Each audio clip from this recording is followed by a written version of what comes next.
going to do an interview about your new game. Yes, hi. My name is Nicholas Lavorde. I am the CEO over at Raconteur Games. We're a small indie developer in South Louisiana in the United States. Okay, well that was a quick introduction. So... Yeah, well, I'm the business guy, so my job is doing these things. So I've done this a few times, so I pretty much can always rattle that off really quick. Everyone's like, man, that was just so succinct. I'm like, yeah, well, I've done this a few times. The game you're working with is Evangeline? Yes. So that's interesting when everyone says the name because they're like, how do I pronounce it? So the most widely used way to say it is Evangeline. Down where we are, we just say Evangeline, so kind of like more like the name Lynn. Either is right, say it however you want. But yes, Evangeline is what we are working on right now. We did sort of kind of like early access on our own website a few weeks ago where we gave it out for free and people helped us give feedback and all that good stuff. And we've taken all that feedback and we are releasing an updated version on Steam on February 10th, which should be today at the time that this airs. Yep, it does. In my language, by the way, the G is pronounced differently, so if I pronounce it in the way that I should normally do it, it will sound completely different. Oh, so how would you say it normally? Evangeline. Ooh, okay. Yeah. I haven't heard that one before. And that's the exciting part about meeting people from all over the world, is everything is done a little bit differently. Yeah. So, is this game the first game you guys made? No, this is actually our second game. We released a game a little over a year ago on Steam. It was our first game, and it was called Close Order, and it was kind of like a modern re-envisioning of old school arcade games like Galaga, so like a shmup, shoot 'em up, bullet hell kind of game. You're a spaceship, there are other spaceships. You take them out really quickly. You know, the idea was to create an armada, which we had never seen done in a game before, and you were one ship, and you defeated enemies to get this currency, and you spent that currency to build other ships around you, and you basically built this giant flying fortress, and that was pretty cool. So that was our first game, and it did well enough for us to stick around and make our second game, and so now we are on Evangeline. Well, that's actually great that you could continue after the first game. Absolutely, that's a big thing. Is a lot of indie developers, you know, I've talked to indie devs all over the world, in locally, nationally, internationally, and the biggest thing that I see is a lot of indie developers have trouble finishing their first game.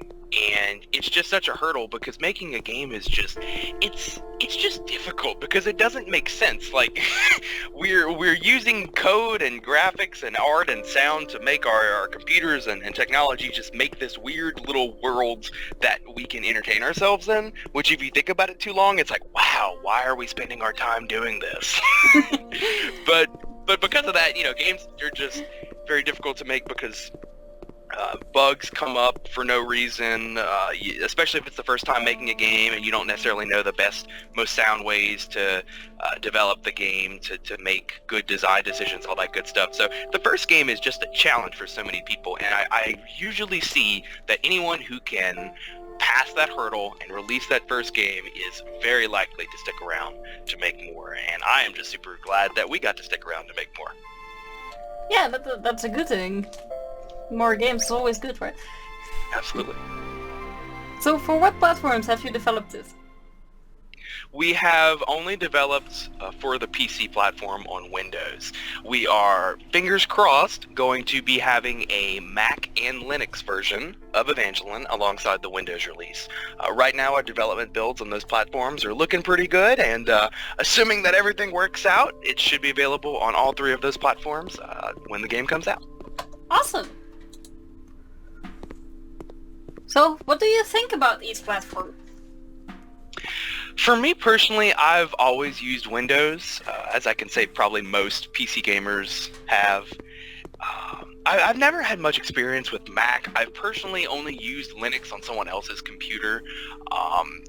For me as a developer, Windows is the place to go to develop games, just because, you know, it's a lot harder to develop things on those other platforms because they're so specialized. And in terms of the market and where people are buying and playing games, if you're talking about a home desktop computer, then obviously PC is where you need to be. Now, if you're talking about mobile, then Apple and iOS and stuff, like, that's way different. Like, you have to consider that. Like, you couldn't, you know, Super Mario Run was on iOS first for a reason, because it has such a big market share, you know, and Android is big too. Those are the two big ones. So you have to consider all those other platforms, but it also comes down to your circumstance. So for the game that we wanted to make and the games that, you know, we have made and want to continue making, PC made the most sense for us. So that's where we've spent our time, and that's where we think we have the most flexibility and options and ability to reach our customers and our players. Okay, and consoles? We are thinking about consoles. With indie developers, Microsoft and Sony for Xbox and PlayStation have opened the door very, very generously to allow indie developers to come in.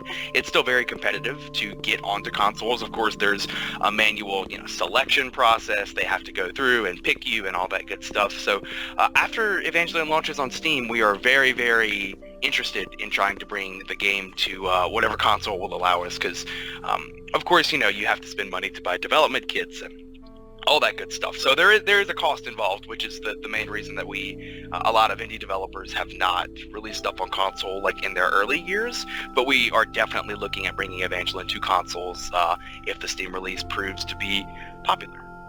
Awesome. So what type of education have you done before you started doing this?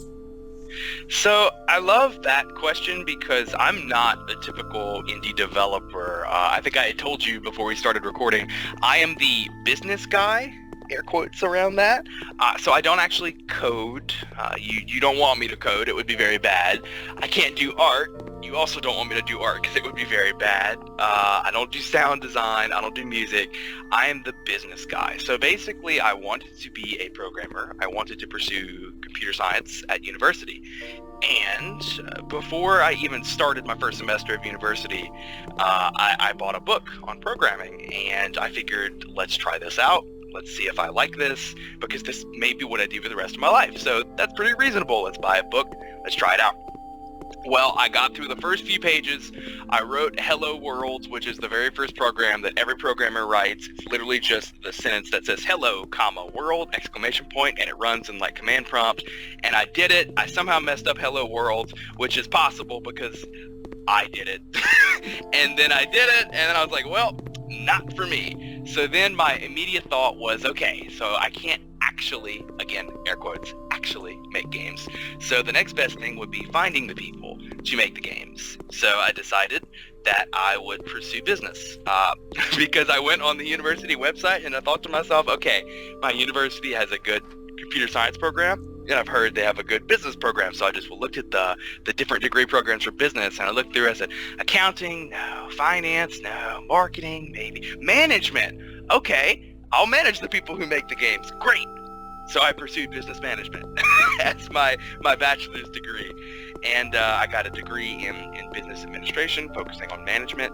And then now I am pursuing my graduate degree, my master's in business administration. And I finished that in the next couple months. And I'm very excited to be done with school. So to give a long story short, I'm not your typical developer, and most indies do not pursue business as any kind of way to get into the industry. But I think it's important to have a business mindset when starting an indie company, because like you were saying earlier, not many people get to stick around for that second game. And I just think it's very important to approach indie development with business principles in mind, so that you can set yourself up for the long term to say, hey, we're going to be here for 10, 20, 30 years. We want to be able to stick around and stay and make all these games. So yeah, I didn't have a very typical path, but I think it brings a different perspective.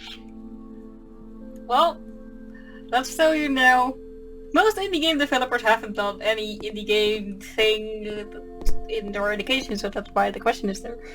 Because I get really interesting answers all the time.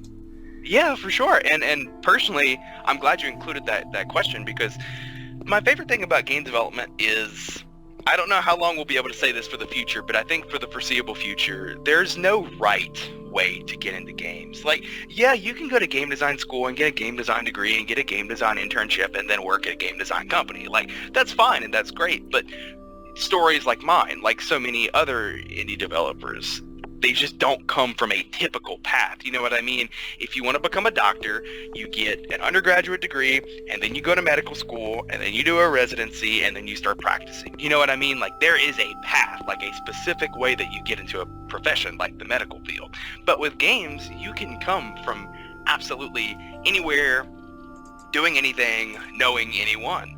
I met a game developer who was quite literally a rocket scientist, and then he became a level designer. The possibilities are endless. Like, there's just so many fascinating people that work in this industry, and it's just so cool to hear their stories. A rocket scientist that gone into gaming. Yeah, that's different. Yeah, well, you know, I didn't ask at the time, but I'd really like to know, was it because rocket science worked or didn't work? But I guess I'd probably sleep better at night not knowing the answer to that. Well, I don't know. I am glad I am not a rocket scientist, because I think it would be really hard. But I can write Hello World in program. Hey, well, look, you've already got me beat, so you're off to a good start. I can make like a tiny little game where you have to press 1, 2, or 3 in program thing, and then when you have the right number, it opens the door, and then nothing happens because you have to do it all over again. Look, you know more than me. You're off to a great start. Yeah, but that's where I quit because it was too much to remember. Absolutely. Well, and I think it's good to try a lot of things, you know? Like, you and I both clearly seem to have tried programming and said, that's not for us. What other ways can I contribute to games, you know? And I think that's just so cool that we're at this point in the industry where it's very, very known and respected that not everyone is going to just do code. Not everyone is just going to do art. You know, one thing I get a lot is a lot of people look at me and they're like, oh, you're the business guy, you're not a real developer. And I love that, because it's like, oh, okay, so all of the parts of running the company and making sure you get paid and making sure people know about the game by doing marketing and coming up with marketing and signing agreements with partners to distribute our game, none of that is important, right? Well, you can make the most beautiful game in the world, but if you don't do the marketing, no one is gonna buy it because no one knows it's there. Exactly, and look, you hit the nail on the head. If you can make something great, and I cannot tell you how many beautiful prototypes and small games I've seen from small to independent developers who, you know, may not have released anything prior to that point. But if no one knows about it, then you can't make money off of it. So, and that's not to say like business is the most important part. I don't think there's any most important part in game development. I feel like it's just a circle, and you have to complete the circle by having all these lines that fill up the circle and make the bigger shape. So there's my horrible art analogy. But everyone is important in game development. You need your business people, you need your marketing, you need your programmers, your artists. All these people are just so crucial to making these games. And I think that's the coolest thing about the industry now, is there's so much opportunity for people in those different professions to get started and get involved. No, that's exactly what I think. Because if you do all of that on your own, then you have to clone yourself and you still don't have time to sleep. Absolutely. Look, companies with 200, 300 people still don't have time to do everything. That's just the nature of game development. So time management and effectively being able to utilize your resources are just so important with a game development situation. You know, whether it's you or 20 of you or 200 of you, you have to know what is the most important thing to releasing this game and getting it out to people. Yep. So how many people have worked on this game? So for this game, let's see. So we have 5 core people on the team. So there's myself, who kind of, well, like I said, I'm the founder and CEO and business guy, but on this game specifically, I was the project lead, the lead designer, and kind of the writer as well. So there was myself, there was my partner in running the business, his name is Sander, he's our CTO, our Chief Technical Officer. He contributed some of the programming. We had a lead programmer on the project who did a lot of the programming, his name is Matt Wallace, and he basically built all of the game mechanics and systems customs and all that good stuff. We had an artist who was team member number 4. His name is Jess Gloater, and he's from London, our first international employee. And he did all the 3D art, so everything that you see in Evangeline that's not related to buttons or user interface, he made. Every single asset. So that's really cool. And then our 5th and final person was Ari Fisher, our lovely composer who worked with us on our previous game, Close Order. He did the soundtrack and brought our beautiful world to life through color. And so those are the 5 main people. We do have a lot of contractors that we use that help us with some sound effect work, some outside writing, some other things like that. So we had 5 core people, including myself, working on the game. Oh, that's not so much. Yeah, it's a small team, and a lot of people have said that have asked that question. They're always like, "Wow, I didn't expect like basically 4 or 5 people to be working on this," and I guess that's a compliment. I always look at it like, "Oh wow, we did something so cool. Nobody would think we're only like 4 or 5 people." So it's a lot of passion and a lot of hard work, and we're really proud of it. Well, I did see games that were made by less people, but yeah, I think you need a bunch of people to actually make something that works and that people know. For sure. You know, we talk about this in business a lot. There's this wonderful graph, and the idea is how many people you can throw at a problem before the group becomes so big that it becomes ineffective at actually solving the problem. And it just looks like your typical bell curve. It's like it starts at the bottom, it goes up and up and up, and then it hits a point and it goes straight down.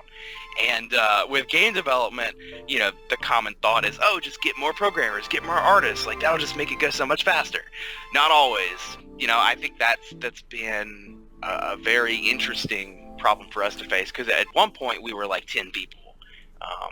And through, you know, people coming and going amicably and pursuing different career paths, you know, maybe getting full-time jobs, that type of situation, we've kind of sized down to the size that we are now. And I think we've hit our stride in terms of figuring out who is good at what. You know, it's just, business is a puzzle. That's the way that I like to look at it. And sometimes the puzzle pieces don't all fit together in one way, so you just have to rearrange it and figure out what's the best way to tackle this problem with the resources that we have.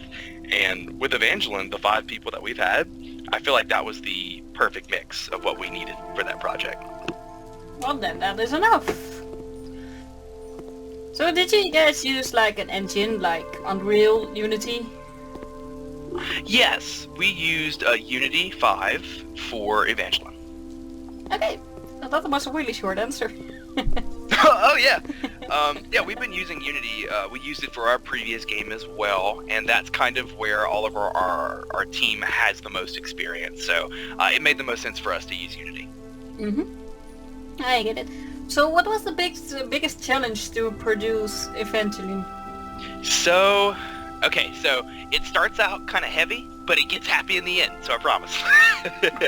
So Evangeline was inspired by the loss of a loved one, and about a year ago, I lost my grandfather, and I'm 22, and at 22, it's not necessarily the norm to have your grandparents be so distant from you in age, such that I only have one grandparent still living at age 22, and not everyone is typically in that situation of losing their grandparents so early in life. And when I lost this 3rd grandparent, my grandfather, it really hit me that I felt like I had only just gotten to the age where I could really appreciate my loved ones. And that's not to say that I didn't appreciate them before that, but as you get older, you mature and you have a more adult level of appreciation and respect and admiration for your loved ones. And whenever you get to that point, you value your time with them more, you can ask them more meaningful questions, you can really, really appreciate all that they have given and still have to give. And it just hit me like a train that I only had one grandparent left, and I didn't have that opportunity to continue connecting with those loved ones anymore. So in my grief, I decided to make a game that was about that. Just connecting with loved ones. Like when I wrote the pitch for Evangeline, I think the last line was It's a game that at the end, I don't know what it is yet, but at the end, people will connect with loved ones in some way, whether it's calling them, walking over to the next room, texting them, going meet somebody in person, just connecting people with the people that matter most in their lives. And in producing the game, there were a few big challenges. So the first big challenge for me was, obviously, you can tell from that pitch that that's a very, very personal game. And I cried a lot during development of this game. And I think the biggest challenge was just that personal level, that emotional involvement was very, very hard to deal with at times. In the sense of, since it's about connecting people with loved ones and it's in memory of these grandparents that I've lost, I really wanted to feel like I did something that they would approve of, that they would be proud of if they could be here to see it. And that was for me, that was a big personal pressure to make something that was just really, really, really good, that would accomplish that ambitious goal of connecting people with loved ones, which, games aren't necessarily made with the goal of a real world outcome. It's like, oh, we're going to make this game. It's going to be fun. People are going to love it. We're going to make money. We're going to make the next game. That's just how game developers think. I mean, that's how we always think. But with this game, I just kind of had this idea of, what if a game could affect the real world? What if a game could literally put more love and kindness and respect and appreciation into the world by getting people to connect with their loved ones? And it's working. People are telling us of moments they've had with loved ones and all that, and how they've rekindled relationships and happy tears everywhere, and that's just so cool. So I think the biggest challenge was that personal expectation of myself, that we had to make this our best game yet. It had to be really good, and it had to accomplish that goal of making people connect with their loved ones. And it's just that wasn't a vague goal, because we didn't know how we wanted to do that at the beginning, and no game had ever set itself up to not be about the game. So Evangeline is not about the game. The game, as we see it, is a tool for people to use to connect with loved ones. And this all sounds incredibly vague, and I can't give it away because you'll have to play the game to understand what it means. But if you play it, and I hope you pick it up on Steam, it is something that's very personal and very emotional, and at the end, we just ask you to trust us, to be vulnerable for a moment, and connect with someone that you care about. And early feedback has shown that it worked, and people are doing that. So, that was just the biggest challenge, just making sure that we could get that outcome and that it would be our best work yet. Oh wow. Will I cry when I play this? Yeah, I think you will. Well, okay, so I'm a very sentimental and sappy and emotional person. Okay, so like this game was kind of made for people like me, but some of my very, very, very not sentimental friends have played the game and were like, look, Nick, I'm not a crier, but your game made me tear up a little bit. So I'm like, yes, it worked. So you want your game played by YouTubers so you can see them cry. Well, and that was an interesting thing that we thought about was, streaming and YouTubers and all these Twitch streamers. That's so important to how people discover and learn about games these days. And I don't know if I mentioned this, but Evangeline's a short game. It's like 20 minutes long. Now we're going to have extra features in the Steam release that'll make you want to replay it. So that's just kind of like typical playthrough length, so there's still more content if you want to play after the first playthrough. But for a short game, that's so emotional that typically we expected was going to make people cry, and it was about having a personal moment with someone you love. Did people want to stream this? Like, it's so personal, and that's so different than a lot of games, right? So let's compare it to something like Battlefield and Gone Home. I know, great comparison. So when you play Battlefield, if you stream that, people want to see you doing really good at the game, and people want to see like, man, this person's so good. Like, oh man, that game's interesting. I'm not sure about it. I'm gonna go buy it now thanks to this streamer. But if you play an emotional, like a narrative game, like Gone Home or Evangeline, that experience is no longer personal because it's someone else's interpretation and experience with the game. And especially with Evangeline, it's all about that personal moment at the end where we ask you to connect with somebody. And if you've watched someone play it, you kind of get the emotional thrill ride of the story within the game and how it plays out at the end, and when you find out the big emotional hook, the moment at the end. But you may not feel that connection to connect with someone else. So to anyone watching that seems interested in the game, I absolutely encourage you to go watch streamers play it. But whenever you get to the final moment, and it'll make sense when you see it, when you enter that final area, I would stop watching so that if you play it, you can go experience that for yourself. So but now yeah. I know I don't have to put the end in this video. Yes, absolutely.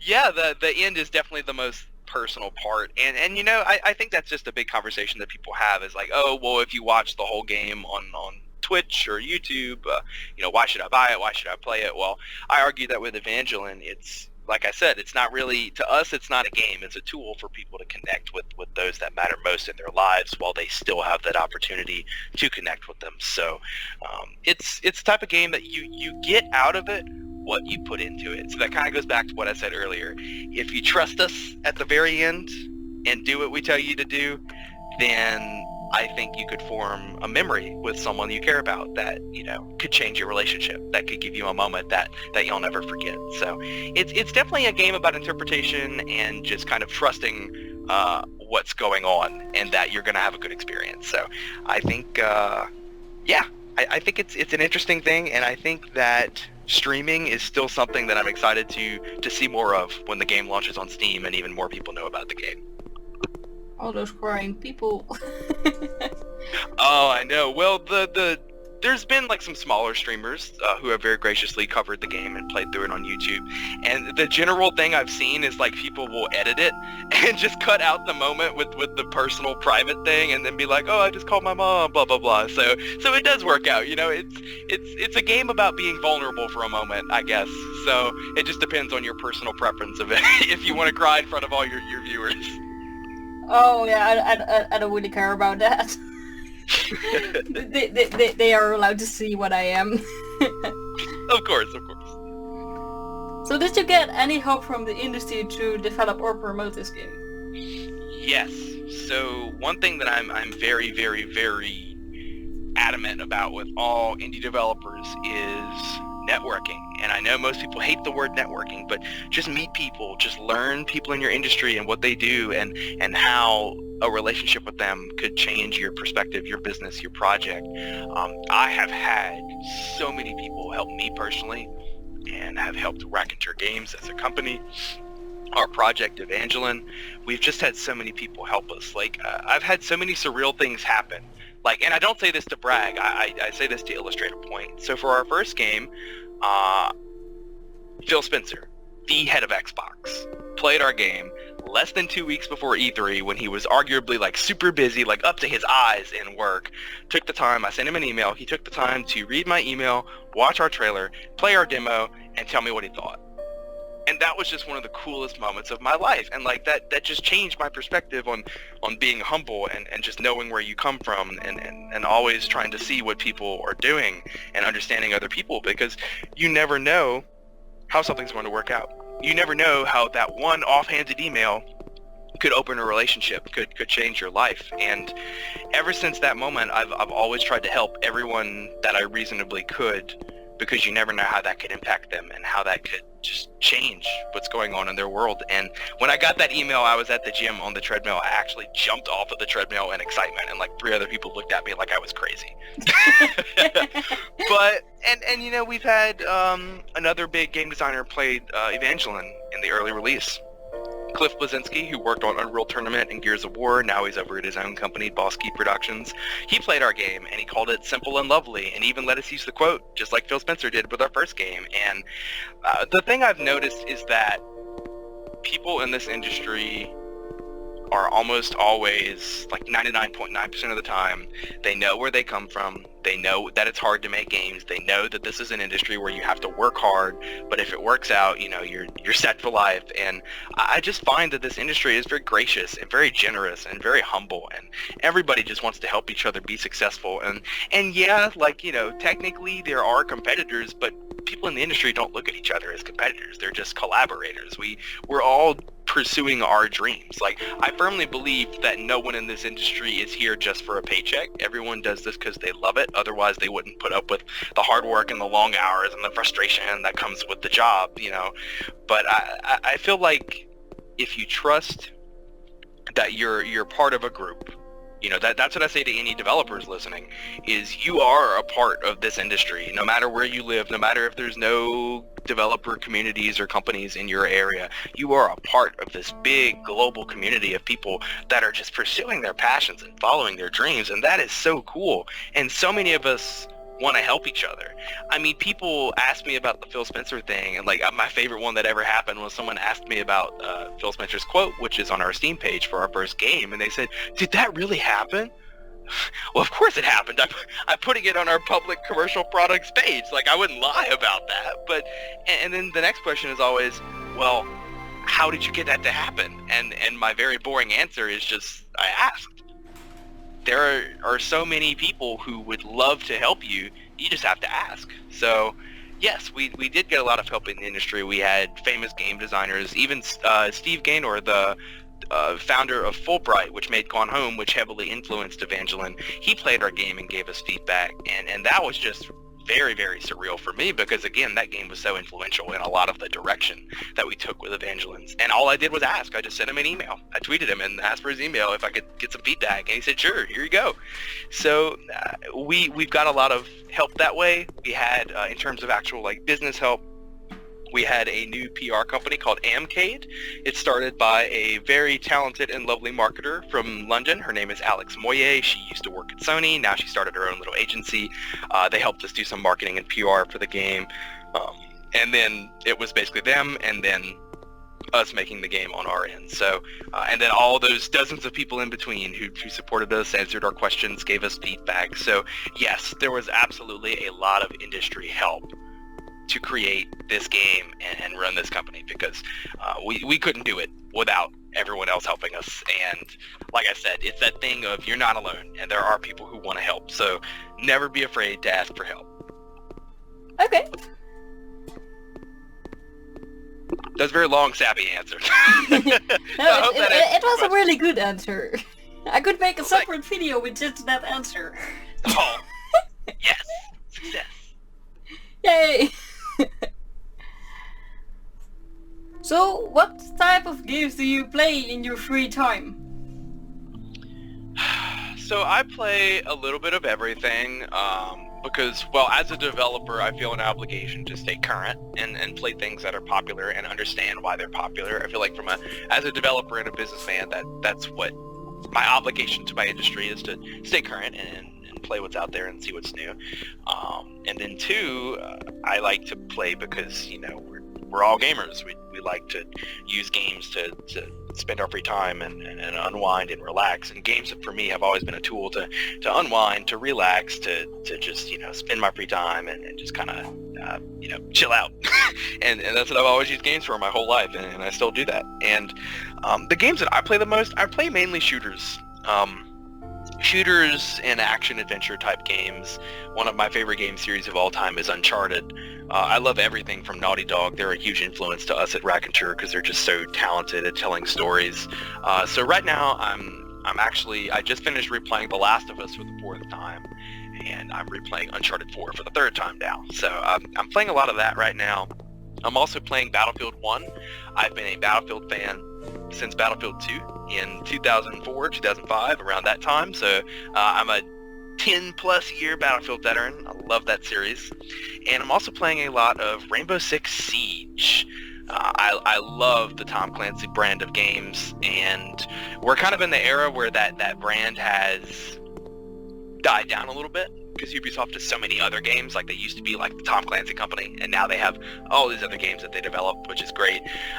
But Rainbow Six Siege is just fantastic. It's a first-person shooter, a multiplayer first-person shooter that just turns everything you know on its head about how to play an FPS, and ways that you can work with teammates and just approach situations, and it's just so different every time. And like the destruction, the teamwork, all this stuff, it's just so cool, and there's no other game like it. And I really like that aspect of working with a team and just like accomplishing a goal and communicating a lot. So my favorite running theme is I like working with teams, whether in my free time or professionally, like for work. So I'm always a fan of anything that's about like people working together and coming together to accomplish a goal. Well, if it works, it's good, right? Yeah, absolutely. And any time that you play a game like Battlefield or Rainbow Six or any game that requires other people on your team, you know, everyone has like a story of one time that you had a team or a squad that was so good, and like you'll never forget like that one tank crew in Battlefield that you spent the whole time in this one tank and you were top of the scoreboard. Like people remember those things because that's just so cool. How long did it take to create Evangeline? So to create Evangeline, it took us...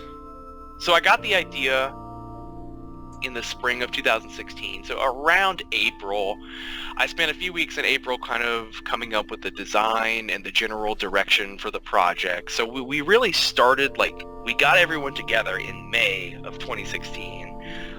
And it took about 2 or 3 months of like prototyping and getting like a general first build ready that had the ideas that we wanted, like in the way that we wanted to make them. Because a big mechanic in the game is color guides you through the world. Like the game is black and white, and then when we want to guide you towards something, when you look at it, the world will come to life through color.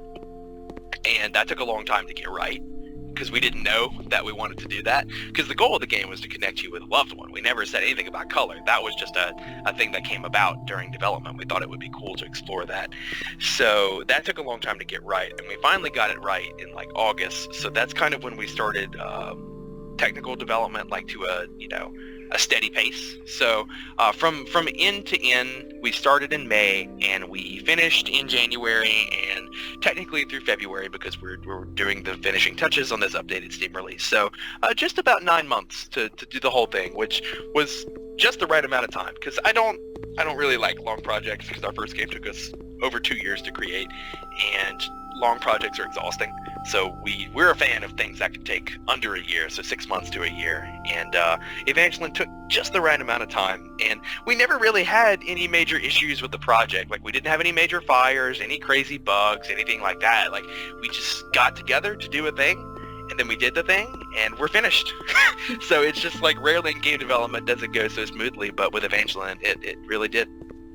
Okay, do you have anything else to say? Because I'm out of questions. Oh, okay, cool. Man, that just went so quickly. I feel like we just started. So yeah, all I would like to add is that Evangeline is a game about stepping out of your comfort zone and being vulnerable to connect with a loved one at the very end. And if you trust us, and if you enjoy the game, take us up on that offer at the end to connect with a loved one. The game will tell you when, don't worry. And if you do that, you will truly get the most out of Evangeline, because if you don't have any desire to play a short, sappy game, then you won't want to make that connection with a loved one at the end. So I would just sum it up by saying, just trust us. And if you do, I think you're going to have a really fantastic experience that could change your life.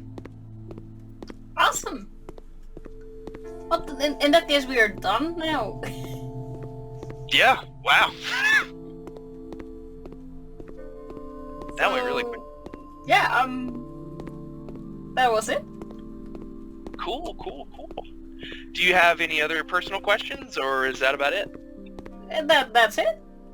Cool. Well, thank you so much, Eddie. I appreciate it. This was a fun interview. It's no problem. Awesome. So if you have any other questions, I'm going to leave you my email in the Skype chat really quickly. Cool.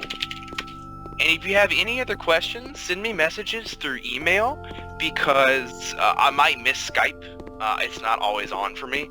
So if you have any questions, or just whenever you have the final video, just send me an email with link or your questions, and we'll be good to go. Yeah, that's good. Well, thank you. Cool. Well, thank you so much for the opportunity. I appreciate it. I hope you have a good day. It's no problem. Bye.